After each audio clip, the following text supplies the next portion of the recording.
Even though my boys are older, we still love a good picture book, especially ones that celebrate history and culture.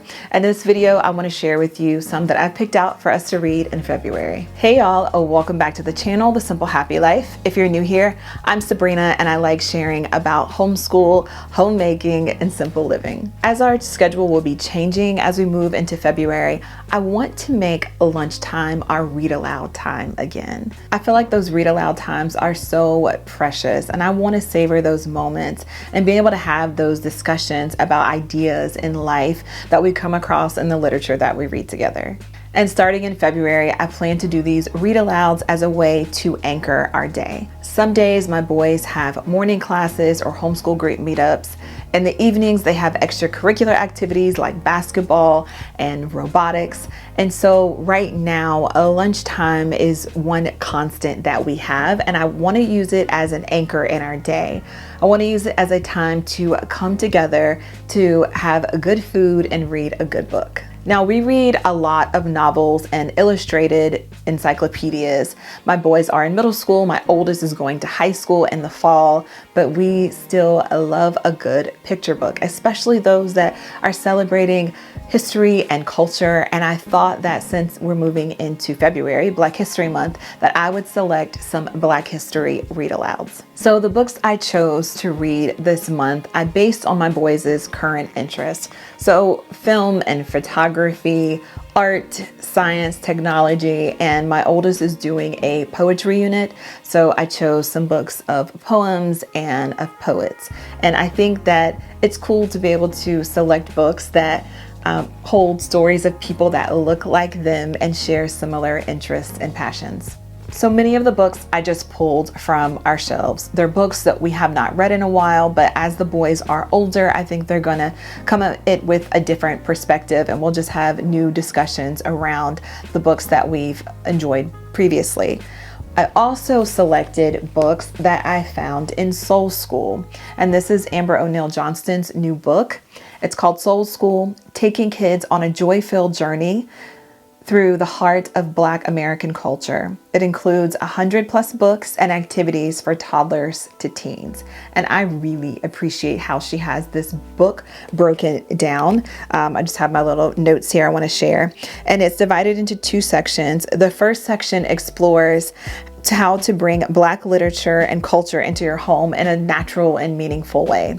And then the second part is an incredible book list, and it's categorized or broken up into categories of ages. So we've got, I think, 2 to 5, 5 to 7, and then 8 to 10, 11 to 14, which is middle school, and then 15 to 17, high school. So I haven't gone through the middle school and high school section yet because I was looking for picture books, which she had quite a few of them that I thought my boys would enjoy in that 8 to 10 section, which is late elementary school. So I was excited to go through this. And again, as I read through the middle school and high school portions, I'm sure I will be adding many to our TBR list.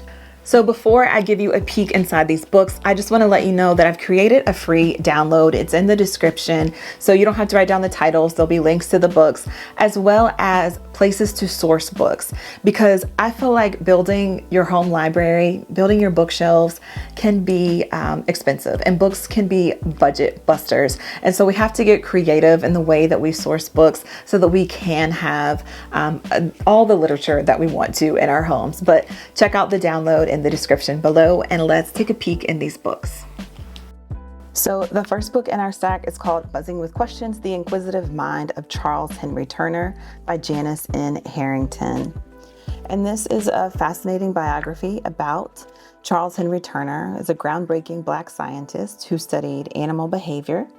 And some of you may remember that my oldest loved him some bugs. He loved learning about bugs. He was going to be a bug scientist, an entomologist. We're not on that same path anymore, but he still loves learning about animals. And I thought this would be a fun one to include this month. So there's a peek inside of that one. The next title is called The 1619 Project, Born on the Water by Nicole Hannah Jones and Renee Watson. And this one is a powerful story that explores the origins of African Americans, tracing their journey from Africa to America. and the resilience that they carried with them. And I think this has some really beautiful images.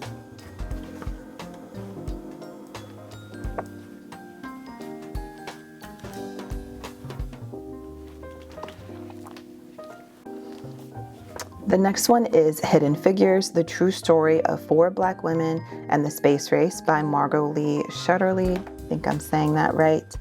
And this one is an inspiring true story of the brilliant Black women who played a crucial role in NASA's success.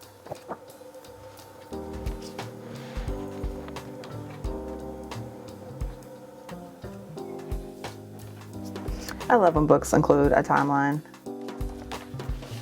The next one we have is The Roots of Rap, 16 Bars on the Four Pillars of Hip Hop by Carole Boston Weatherford. And we've read this one before. I think we checked it out from the library, but I thought this would be fun to add to our shelves. My boys are definitely into learning about new artists and discovering new music. They make beats with my husband, who's also a music producer. And so I think this one will be a fun addition to our lunchtime read-alouds. My husband often joins us for lunch since he works from home. So I think this will be a cool one. It's a cool shot of, or a cool image of Queen Latifah. So yeah. The next title is Her Stories, African American Folk Tales, Fairy Tales, and True Tales told by Virginia Hamilton. And this is the second collection of stories that we have from her. So we enjoyed that one. I think that we will enjoy this one too. And so again, it's a collection of folk tales that celebrate African American storytelling traditions.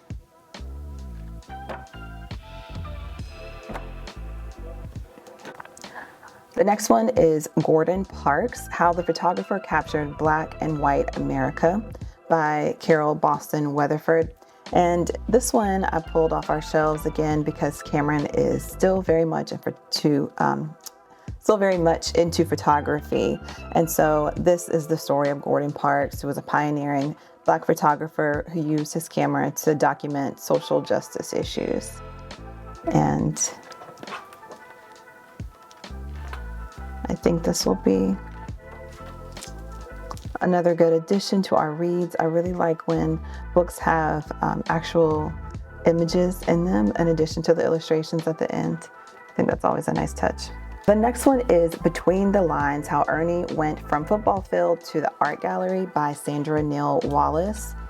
And this one, is a biography of Ernie Barnes, an NFL player who became a renowned artist.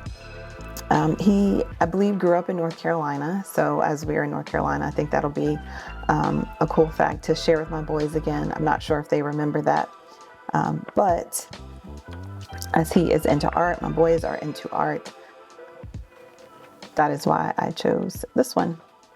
And I also just wanted to point out that the books that I'm sharing today, and most of the books that are recommended from the Heritage Mom, I think actually all of them in her Soul School book are written by Black authors. I don't believe that this one is written by a Black author. So I just wanted to point that out.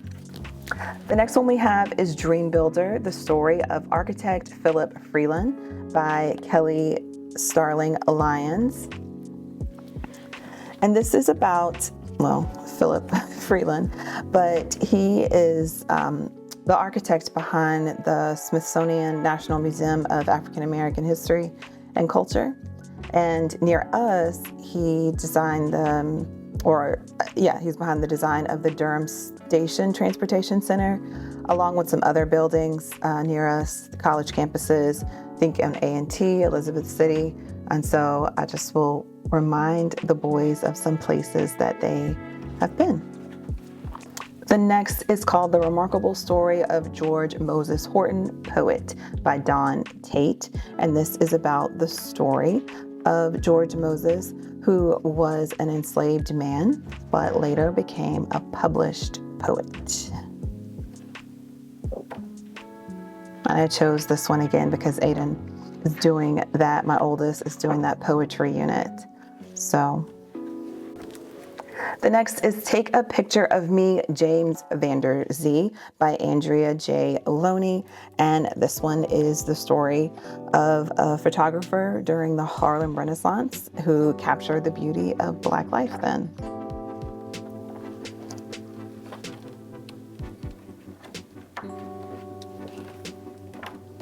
And again, with some actual real images that he took. We have Going Places, Victor Hugo Green and his Glorious Book by Tonya Bolden. And this one is a look at the history of the Green Book, a travel guide that helped Black Americans navigate segregation. And we watched a series on this, it's been a while, but I think since we love road trips and the guys are older now, I thought this would be a good time to talk about this again. And I also ordered a copy of the Green Book. It hadn't arrived yet, but look forward to going through that with the boys too. It's called Words with Wings, a treasury of African American poetry and art, selected by Belinda Rochelle.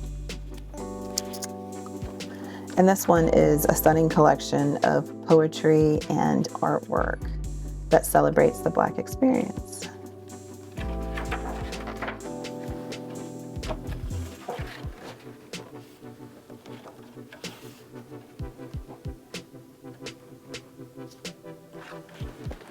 Next, we have Maya's Song, written by Renee Watson. And this one is a poetic tribute to Maya Angelou and her journey as a writer and an activist.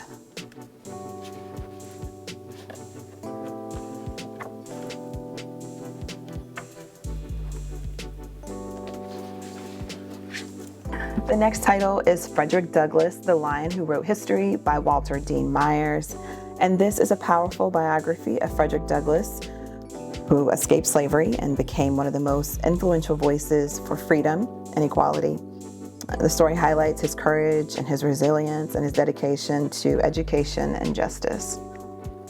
And I always like to introduce, if we're going to read a longer biography of someone, I like to see if I can find a picture book to start us out with. I think it's just a nice way to ease into those longer biographies.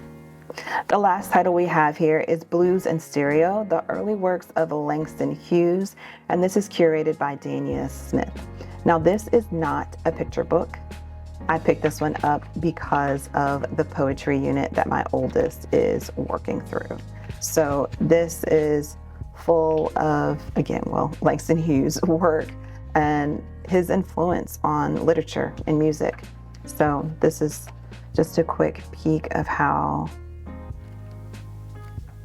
it looks inside. And that's it for the stack. Those are the books that I have pulled and purchased for us to read through this month. I didn't get one for every day. Again, we're only going to be reading this in our lunch times about 4 times a week, and we only have like an hour that we dedicate to lunch. But also some of the books have multiple stories and poems in them, so we'll be able to savor those a little bit longer. So that is it for today's video. Remember the free download in the description below if you want to check that out. And I hope you enjoyed getting a peek inside of these books and that you got some recommendations for your bookshelves. All right, guys, thanks so much for watching. Give a like and subscribe if you're not already, and I will chat with you soon. Bye.